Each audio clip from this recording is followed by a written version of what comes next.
पिछले क्लास में valence bond theory start हुआ था और वैलेंस बॉन्ड थ्योरी का कुछ बात भी हुआ था जिसमें वैलेंस बॉन्ड थ्योरी का जो स्टेटमेंट था वो बताया गया। फिर आपको बताया गया था ऑर्बिटल के ओवरलैपिंग के बारे में। ओवरलैपिंग कितने टाइप का होता है? दो टाइप का, एक होता है एक्सियल ओवरलैपिंग और दूसरा होता है लेटरल ओवरलैपिंग। एक्सियल ओवरलैपिंग से जो बॉन्ड बनता है उसको हम लोग सिग्मा बॉन्ड कहते हैं और लेटरल ओवरलैपिंग से जो बॉन्ड बनता है उसको पाई बॉन्ड कहते हैं। सिग्मा बॉन्ड ज़्यादा मजबूत होता है पाई बॉन्ड से, क्योंकि extent of overlapping sigma bond के केस में यानी एक्सियल ओवरलैपिंग के केस में अधिक होता है, ज़्यादा होता है।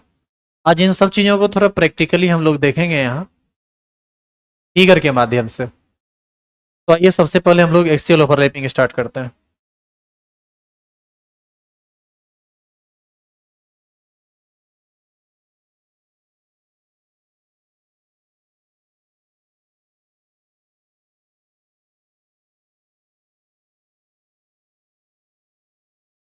देखो,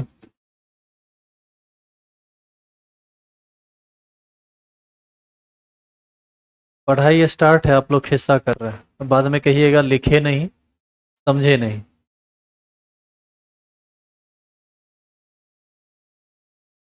एक्सियल ओवरलैपिंग में तीन बात जनरली आपको पढ़ना होता है। एक होता है एस एस ओवरलैपिंग, एक होता है एस पी ओवरलैपिंग और एक होता है पी पी ओवरलैपिंग। तो सबसे पहले हम लोग देखते हैं एस एस ओवरलैपिंग। यहां पर एस एस इंडिकेट करता है किसको? एस ऑर्बिटल को। और ये सब चीज आपको एग्जाम्पल पर बेहतर समझ में आएगा। जैसे H2, H2 हाइड्रोजन मॉलिक्यूल में हाइड्रोजन के एटम की संख्या कितनी है? दो। हाइड्रोजन का एटॉमिक नंबर कितना होता है? एक। कन्फिग्रेशन आप लिखेंगे तो ये आएगा 1s1। इसका मतलब है कि फर्स्ट सेल के एस सब सेल में कितना इलेक्ट्रॉन है? वन। और एस सब सेल में ऑर्बिटल भी तो एक ही होता है। तो ऐसी स्थिति में हम यहाँ पर डब्बा बनाए तो यहाँ तो एक ही इलेक्ट्रॉन दिखेगा। और इसका शेप कैसा होगा? स्फेरिकल। इसमें इलेक्ट्रॉन कितने होंगे? वन। अब आप ये बताइए कि हाइड्रोजन का एक एटम आएगा, अपना एस लेकर आएगा, जिसमें अनपेयर्ड इलेक्ट्रॉन कितना होगा? वन। दूसरा हाइड्रोजन भी अपना एस लेकर आएगा और इसमें भी अनपेयर्ड इलेक्ट्रॉन कितना होगा? वन। और जब दोनों एटम एक दूसरे को अप्रोच करेगा तो ये एस एस के साथ ओवरलैप कर जाएगा और इस प्रकार हाइड्रोजन और हाइड्रोजन के बीच जो दोनों के पास अनपेयर्ड इलेक्ट्रॉन था वो दोनों आपस में मिलके पेयर्ड हो जाएगा और हाइड्रोजन हाइड्रोजन के बीच सिंगल बॉन्ड का फॉर्मेशन हो जाएगा। और यहां पर यदि हम ध्यान से देखें तो ये एक्सियल ओवरलैपिंग है, एक एक्सिस में ओवरलैप कर रहा है। तो ये बॉन्ड कैसा होगा? सिग्मा। इस प्रकार से हाइड्रोजन हाइड्रोजन के बीच जो ये सिंगल कोवेलेंट बॉन्ड का फॉर्मेशन हुआ है, ये किसके किसके ओवरलैपिंग से हुआ है? एस एस ओवरलैपिंग से, हाइड्रोजन के एस और उधर भी हाइड्रोजन के एस ओवरलैपिंग से। क्लियर हुआ एस एस ओवरलैपिंग कैसे हुआ और किस कंडीशन में हुआ? तो इसको उतारेंगे, फिर हम लोग इसका बी नंबर टाइप पढ़ेंगे, S P overlapping.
B number लिखिए sp ओवरलैपिंग। क्या ये हो चुका है?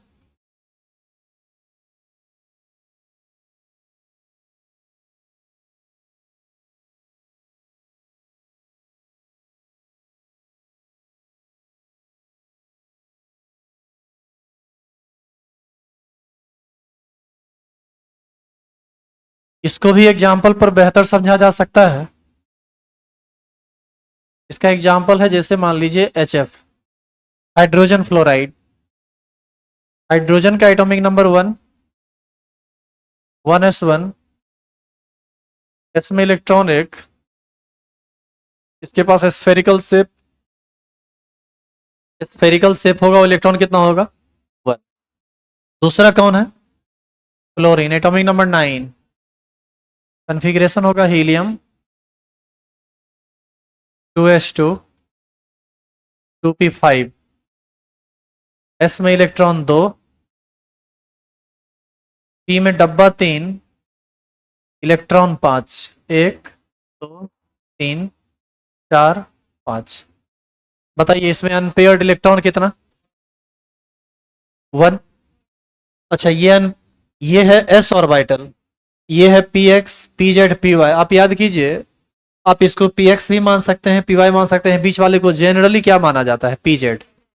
हालांकि सच पूछिए तो इन बातों को समझने के लिए, यानी sp ओवरलैपिंग को समझने के लिए या pp ओवरलैपिंग को समझने के लिए, आप किसी को कुछ माने तो कोई ज्यादा फर्क इससे नहीं पड़ता है। आप यह भी याद कीजिए कि वैलेंस बॉन्ड थ्योरी में आपको बताया गया था कि वह ऑर्बिटल जिसके पास इलेक्ट्रॉन पेयर्ड होता है वह ओवरलैपिंग में इन्वॉल्व नहीं होता है। ओवरलैपिंग में भाग कौन लेता है? जिसके पास अनपेयर्ड होता है।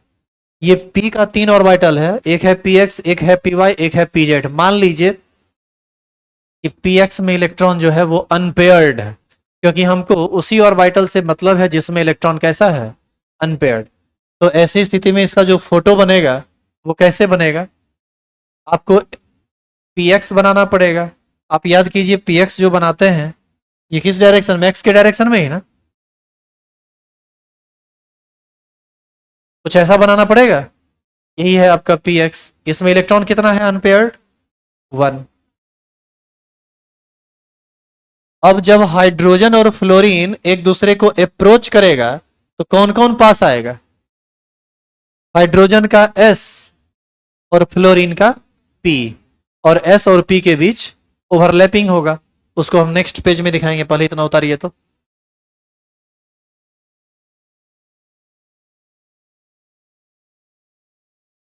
अंदर बाहर में खड़ी क्या है? कौन है भाई?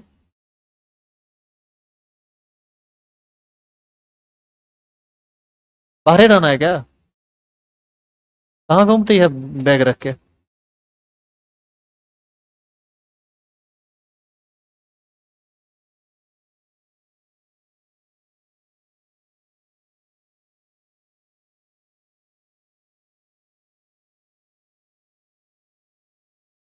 और है कोई क्या?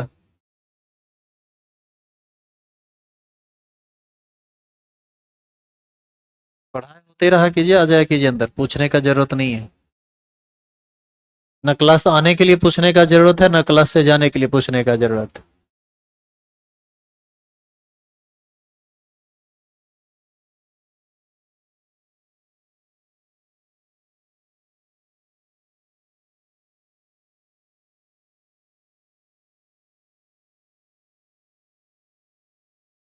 बढ़िया, आगे।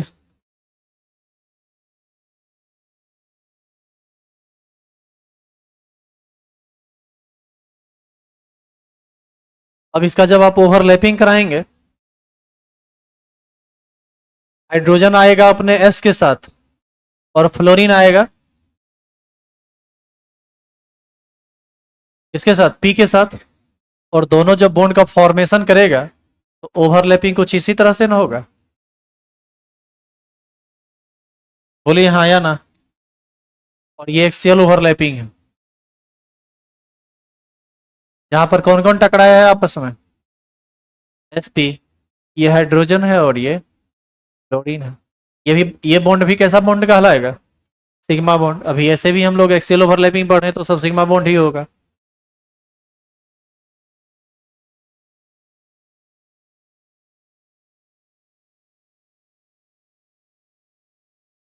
अब होगा इसका तीसरा केस।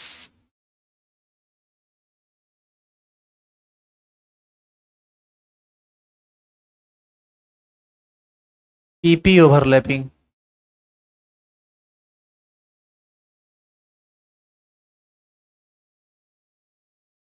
अब पी का पी के साथ ओवरलैपिंग होगा।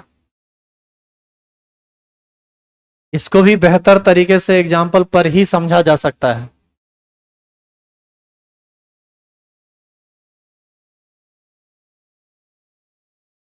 और इसका एग्जाम्पल है F2। क्लोरीन गैस पॉइजनस होता है।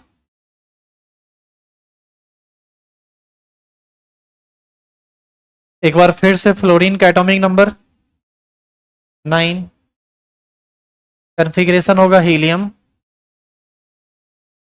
2s2 2p5। ठीक है, क्या यहाँ 2d0 लिख सकते हैं? नहीं। दूसरा में D नहीं होता है, तो S में यहां पर एक डब्बा और P में 3। ये डब्बा किस चीज को इंडिकेट कर रहा है? ऑर्बिटल को। यहां पर 2 इलेक्ट्रॉन, एक ऊपर एक नीचे, यहां 5 इलेक्ट्रॉन, 1 2 3 4 5। बताइए यहां अनपेयर्ड इलेक्ट्रॉन कितना हो गया? 1। और हम मान लेते हैं ये किस में उपस्थित है? px में। px में उपस्थित है, इसका मतलब इस ऑर्बिटल में उपस्थित है इलेक्ट्रॉन, इसी को हम px कह रहे हैं। एक एफ भी इसी को लेकर आएगा, दूसरा एफ भी इसी को लेकर आएगा, और पीपी के बीच एक्सियल ओवरलैपिंग होगा। कैसे होगा उसको हम आगे के पेज में करेंगे। इसको उतारिए तो यहां तक।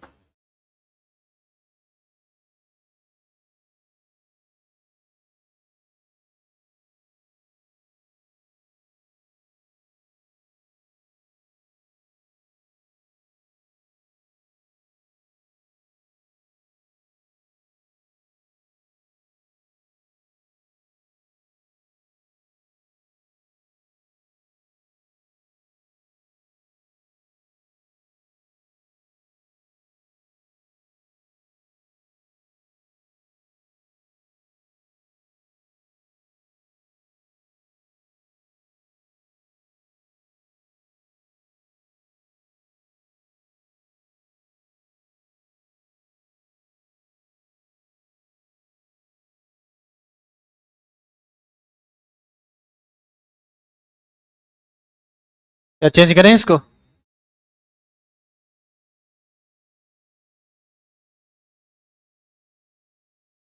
अब एक एफ पी लेकर आ रहा है, दूसरा एफ भी पी लेकर ही आ रहा है। हम इसको दूसरे लोब में दिखा सकते हैं, कोई परेशानी नहीं है इसको दिखाने में। इधर दिखाएं या इधर दिखाएं, बात एक ही है। तो बताइए दोनों का ओवरलैपिंग कैसे होगा? एक्सियल ओवरलैपिंग ही ना होगा। ये जो ओवरलैप करेगा ये कुछ इस तरह से करेगा।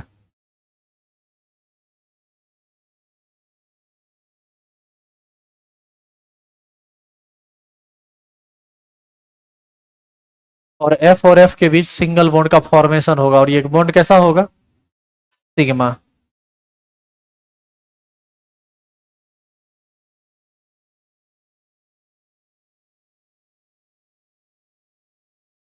इस प्रकार से आप देख सकते हैं कि ये पीपी ओवरलैपिंग हुआ है।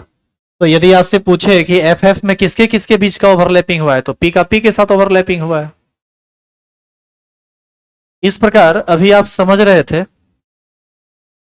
Axial overlapping,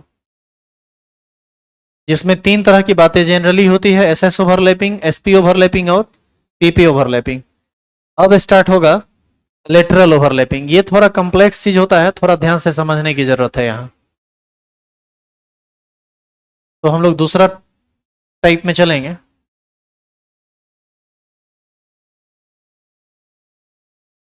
lateral overlapping.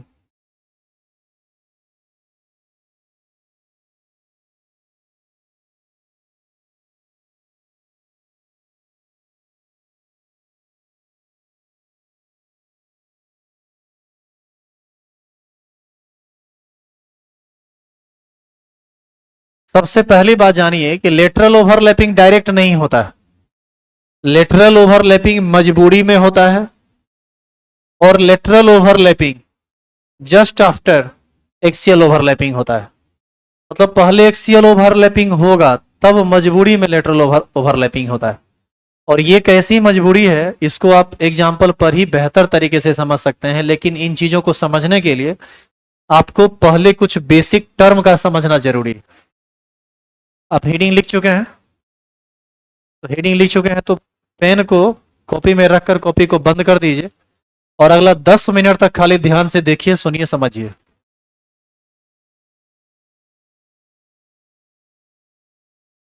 क्या हो गया?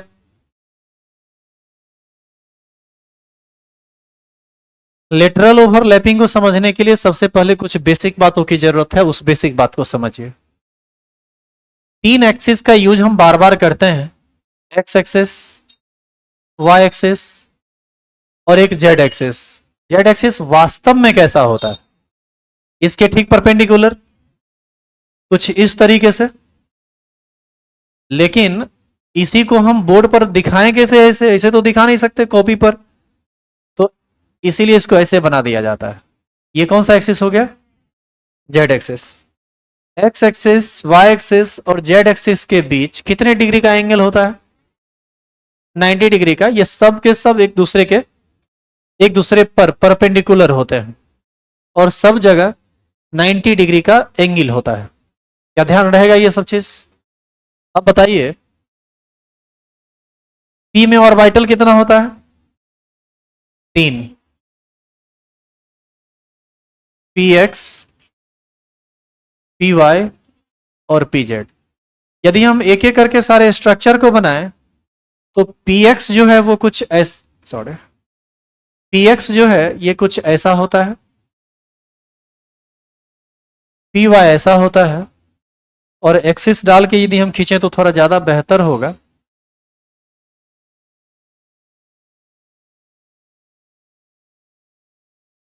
और पी जेड ऐसा होता है।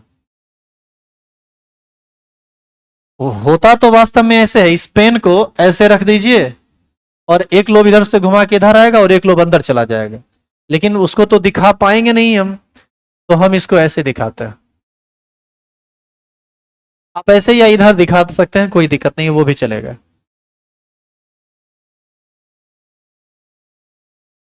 ये हो गया P Z, P Z, P Y, P X. ये एक ही ऑर्बिट के, यह एक ही एटम के, एक ही ऑर्बिट के तीन, सॉरी, यह एक ही ऑर्बिट, तेरी, यह एक ही एटम के एक ही ऑर्बिट के पी सब ऑर्बिट का तीन डिफरेंट ऑर्बिटल्स है, पी एक्स, पी वाई और पी जेड। अब यदि हम इस तीनों को एक साथ दिखाना चाहें तो ये एक साथ कैसा दिखेगा और कैसे दिखाएंगे? उसके लिए हमको क्या करना पड़ेगा? सबसे पहले तो हम एक्स एक्सिस खींच लें, वाई एक्सिस खींच लें और ये रहा जेड एक्सिस। और इस सब पर हम एक एक करके एक्स को, पी वाई को और पी जेड को दिखाते हैं। देखो, ये हो गया पी एक्स, इसी पर हम दिखाते हैं पी वाई को। ये हो गया पी जेड। बताइए, यहां तो एंगल स्पष्ट दिख सकता है, कितना डिग्री का है? 90 डिग्री का। अगला ये जो लाठी है इसको खींच के सीधा कर लो तो वो भी 90 दिखेगा, लेकिन वो तो मजबूर है, हम कर नहीं सकते हैं। तो ऐसी स्थिति में इसको यदि हम ऐसे दिखा दें,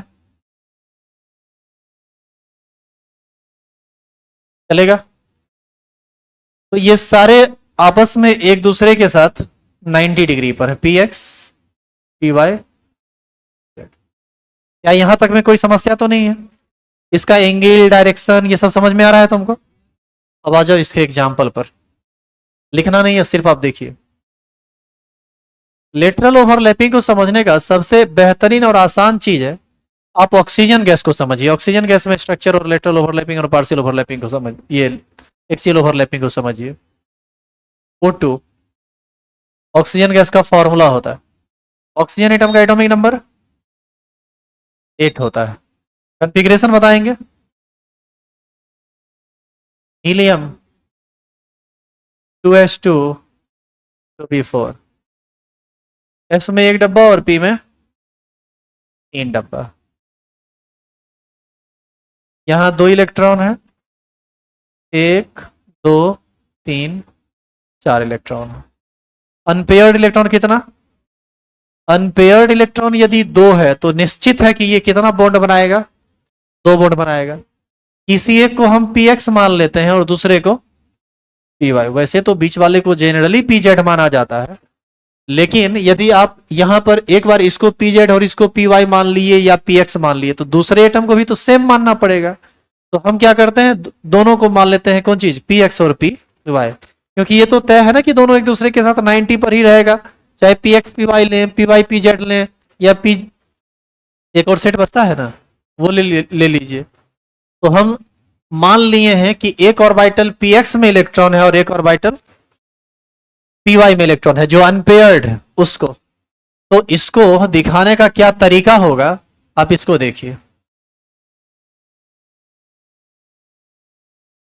ये है आपका पी एक्स और यहीं पर एक बना लेते हैं पी वाई। हम पी जेड को यहां नहीं दिखा रहे क्योंकि पी जेड ओवरलैपिंग में इन्वॉल्व होने वाला ही नहीं है। क्यों नहीं है? ये पी एक्स है, ये पी वाई है, इसको हम पी जेड यदि माने हैं तो इसमें तो इलेक्ट्रॉन ऑलरेडी पेयर्ड है, तो वो क्यों ओवरलैपिंग करेगा? ओवरलैपिंग तो इलेक्ट्रॉन के बॉन्डिंग के लिए, अनपेयर्ड को पेयर्ड करने के लिए, अनस्टेबल को स्टेबल करने के लिए होता है।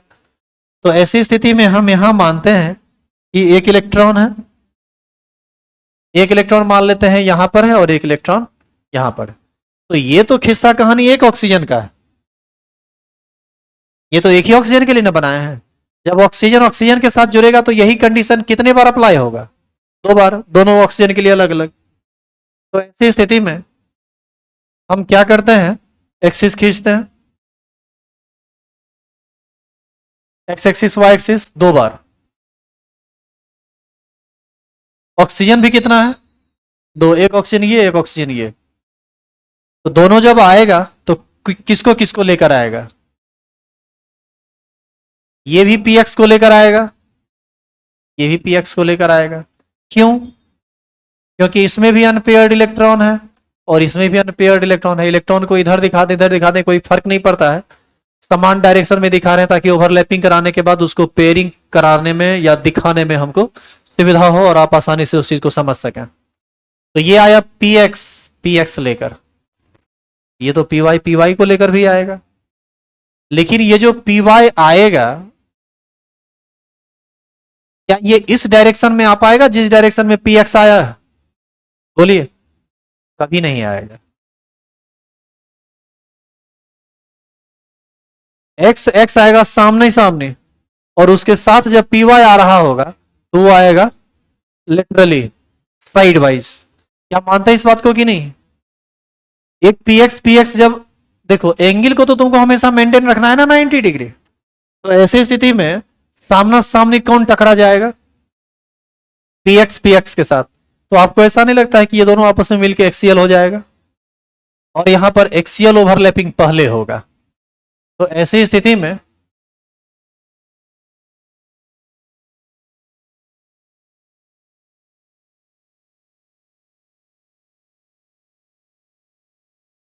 बताइए, यहां पर जो इलेक्ट्रॉन पेयर्ड होगा ये एक्स वाले पी एक्स वाले के साथ ना, तो यहां पर ऑक्सीजन ऑक्सीजन के साथ बताइए सिंगल बॉन्ड बना कि नहीं?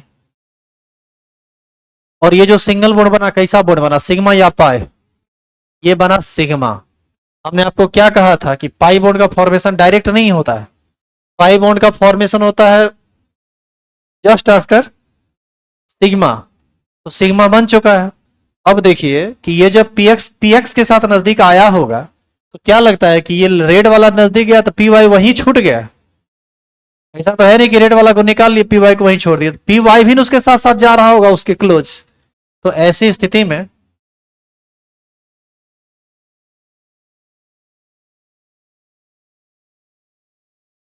पी वाई भी नजदीक गया। अब जरा सोचिए आप कि यदि हम इस दोनों को आपस में काफी ज्यादा सटा दें और ज्यादा एक्सटेंट ऑफ ओवरलैपिंग बढ़ जाए, तो आपको ऐसा नहीं लगता है कि ऊपर वाले के साथ ऊपर वाला सट जाएगा और नीचे वाले के साथ नीचे वाला ओवरलैप कर जाएगा? और आप यह भी फील कीजिए कि जब आपस में ये एक दूसरे के नजदीक जा रहा होगा तो एक्सटेंट ऑफ ओवरलैपिंग बढ़ रहा होगा बीच वाले का, यानी सिग्मा बॉन्ड वाला, वो एक्सटेंट ऑफ ओवरलैपिंग बढ़ रहा होगा। और इसके साइड से टकराने की संभावना या साइड से ओवरलैप करने की संभावना या तो बहुत कम है, या फिर यदि, सुनिएगा ध्यान से, या तो इसके ओवरलैपिंग करने की संभावना बहुत कम है, नहीं तो दूसरी बात है कि ओवरलैपिंग हो ही नहीं। क्यों? क्योंकि ये बीच से जब टकराएगा तो कहीं ना कहीं साइज छोटा होगा, तब ये लेटरल ओवरलैपिंग हो सकता है, अन्यथा ये लेटरल ओवरलैपिंग नहीं हो सकता है। इसी के कंसेप्ट पर आप आगे पढ़िएगा कुछ बात। कार्बन कार्बन के साथ ट्रिपल बॉन्ड का फॉर्मेशन कर लेता है, कार्बन कार्बन के साथ डबल बॉन्ड का फॉर्मेशन कर लेता है, लेकिन इसी ग्रुप का दूसरा element germanium, silicon, silicon silicon के साथ सिंगल बॉन्ड बनाता है, लेकिन सिलिकॉन सिलिकॉन के साथ डबल बॉन्ड नहीं बनाता। ये गलत है, ऐसा कभी नहीं बनता। इसी वजह से आप पढ़ेंगे केटिनेशन प्रॉपर्टी ऑफ कार्बन में सबसे ज्यादा केटिनेशन प्रॉपर्टी होता है जब आपको ऑर्गेनिक केमिस्ट्री स्टार्ट किया जाएगा तब। हम बार बार कह रहे हैं कि जो चीज अभी चल रहा है ये केमिस्ट्री सच पूछिए नहीं है, ये पूरा केमिस्ट्री का लैंग्वेज है, पूरे केमिस्ट्री का कंसेप्ट है। हर चैप्टर में कहीं ना कहीं किसी ना किसी रूप में ये सब मिलजुला के कहीं ना कहीं आ जाता है। तो आपको इसके लिए हमेशा तैयार रहना पड़ेगा और इन चीजों को ढंग से सीखना पड़ेगा। आप अभी इसको इग्नोर कीजिएगा, अभी आपको कुछ फर्क नहीं पड़ेगा। आप जैसे ही 12th में जाइएगा, ऑर्गेनिक केमिस्ट्री में जाइएगा, औंधे मुंह गिरिएगा, आपको कुछ समझ में नहीं आएगा ऑर्गेनिक, फिर आप कहेगा कि समझ में क्यों नहीं आ रहा है। क्योंकि बहुत लोगों के जीवन में 11th होता नहीं है, जिनके जीवन में थोड़ा बहुत होता है वो भी जैसे तैसे पढ़ाई करते हैं, रेगुलर नहीं रहते हैं, पढ़ाई पर ज्यादा ध्यान नहीं रहता है, दिमाग में रहता है first year is rest year. CBSE से गलती से कहीं बिहार बोर्ड में आ गए हैं तो कल्याण ही है। क्या कल्याण है? एग्जाम होता ही नहीं है 11th का, और यदि होता है तो औपचारिकता पूरी होती है। अटेंडेंस सीट में यदि सिग्नेचर करने आता है तो सिग्नेचर कर दो, वो नहीं आता है तो अंगूठा लगा दो, उतने चेक होता है। अटेंडेंस सीट चेक होता है कि ये बच्चा उपस्थित था या उपस्थित नहीं था। ओपीआर चेक नहीं होता है 11th में। तो ऐसे लोग तो और ज्यादा निश्चिंत हो जाते हैं। अच्छा, कुछ टीचर भी माइंड वॉश कर देते हैं, 11th है कितना पढ़ोगे। वैसी स्थिति में दुर्दशा होना तो एकदम तय है, स्वाभाविक है दुर्दशा होना।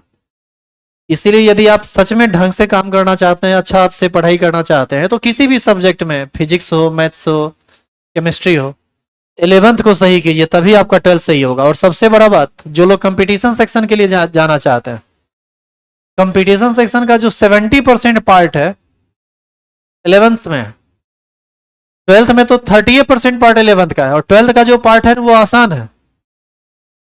तो कहीं ना कहीं आपको इसी में ज्यादा मेहनत करने की जरूरत है।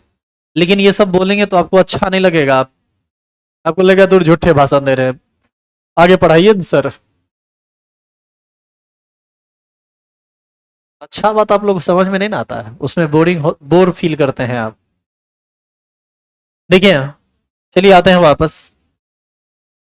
तो यहां जो इलेक्ट्रॉन, एक इलेक्ट्रॉन, एक बात बताइए आप, यहां एक एक इलेक्ट्रॉन था तो इसमें भी एक एक इलेक्ट्रॉन था, नहीं था क्या? तो वो दोनों पेयर्ड हुआ, तो उस पेयर्ड इलेक्ट्रॉन को हम इस तरह से दिखाते हैं, ऐसे। इस तरह से एक जो ओवरलैपिंग हुआ वो हेड टू हेड ओवरलैपिंग हुआ, और एक जो ओवरलैपिंग हुआ वो साइड वाइज हुआ। तो ऐसी स्थिति में ऑक्सीजन ऑक्सीजन के बीच एक बॉन्ड जो बना वो बना सिग्मा, और एक बॉन्ड जो बना वो बना पाई। एक्सटेंट ऑफ ओवरलैपिंग यहां ज्यादा होगा, और यदि आप इसके एक्सटेंट को ज्यादा करेंगे तो इसको नजदीक लाएंगे तब ना इसका एक्सटेंट ज्यादा होगा। तो आपको ऐसा नहीं लगता है कि इसका एक्सटेंट ज्यादा होगा तो इसका और ज्यादा हो जाएगा। तो कोनो हाल में सिग्मा बॉन्ड ही ज्यादा मजबूत होगा। इस प्रकार डबल बॉन्ड में ऑक्सीजन ऑक्सीजन के भी जो डबल बॉन्ड बना है उसमें एक बॉन्ड सिग्मा है और दूसरा बॉन्ड पाई है। समझ में आया?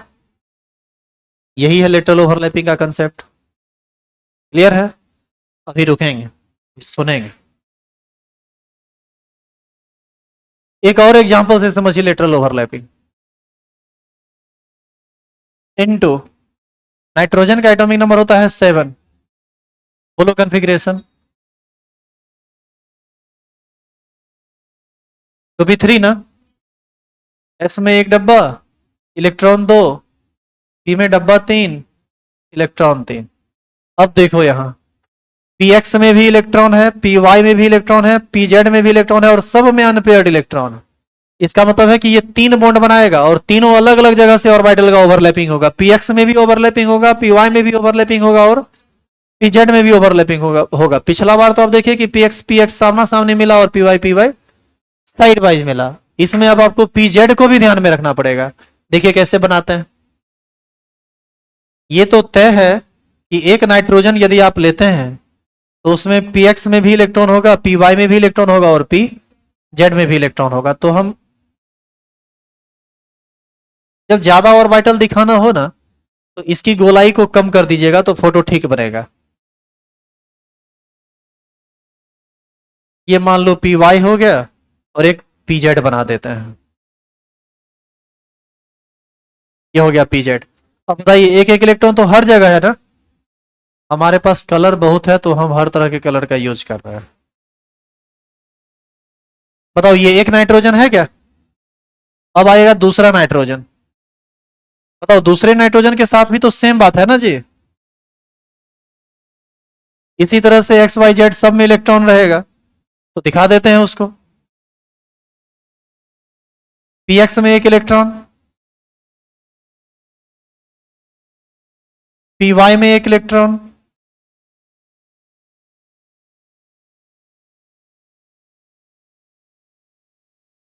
पी जेड में भी एक इलेक्ट्रॉन। अब बताइए कि जब ये दोनों एक दूसरे को अप्रोच करेगा तो ये एक्सिस एक्सिस के साथ मिलेगा और पहले टकराएगा कौन कौन?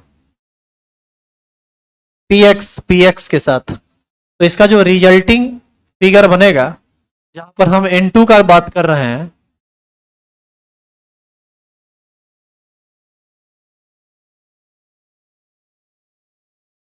इसमें सबसे पहले हम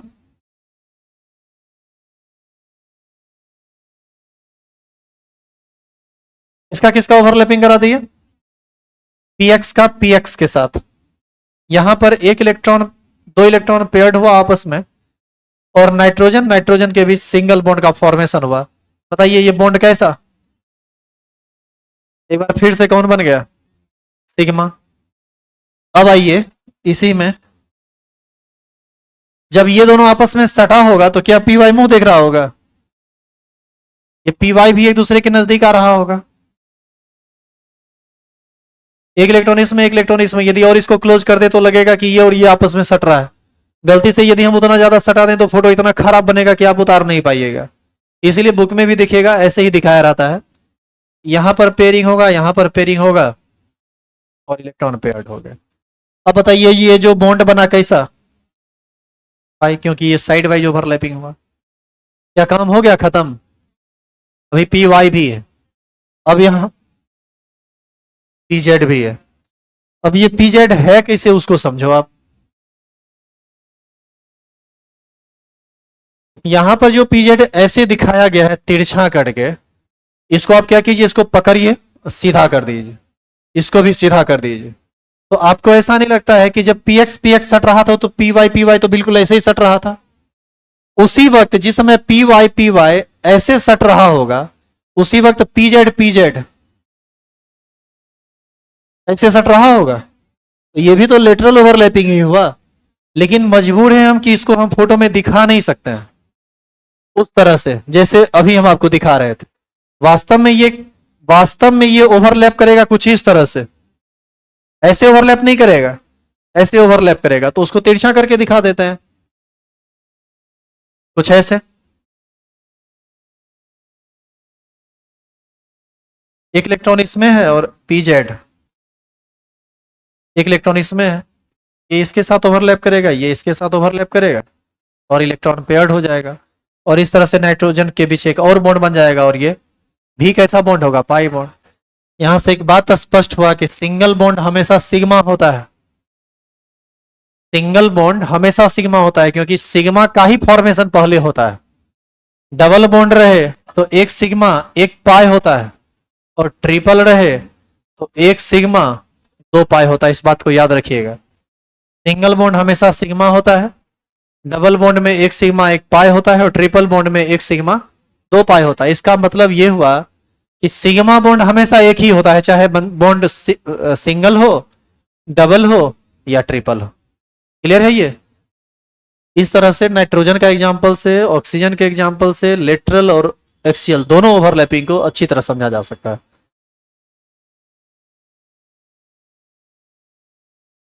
काफी है,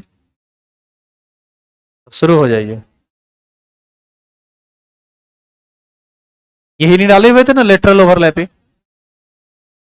एक मिनट थोड़ा रुक जाओ, तो ये लाइव ऑनलाइन वालों के लिए थोड़ा कुछ काम कर ले। ये हेडिंग आप डाले हुए थे, इसको नहीं लिखना है, ये समझ, ये वाला जो पेज है, स्लाइड है, इसको नहीं लिखना है। ये सिर्फ इसलिए बताया गया था कि अलग अलग हम ऐसे दिखाएंगे, साथ में ऐसे दिखाएंगे, जिसका यूज आगे किया गया है। यहां से अब आपको उतारना है ऑक्सीजन से। पहले ये वाला स्लाइड वीडियो रोक करके उतार लेना है। उसके बाद ये वाला स्लाइड उतारना है जिसमें ऑक्सीजन फाइनल हुआ, ऑक्सीजन के बीच डबल बॉन्ड बना, सिग्मा पाई बना, कैसे कैसे बना पीछे समझाया गया है। इसको उतारने के बाद अगला एग्जांपल N2 का है, जिसमें आपको इस फोटो को बनाना है। किसी तरह का दिक्कत हो तो कमेंट में लिखिए। अब आप लोग जो बैठे हुए लोग हैं, उतारिए, यहां से उतारिए।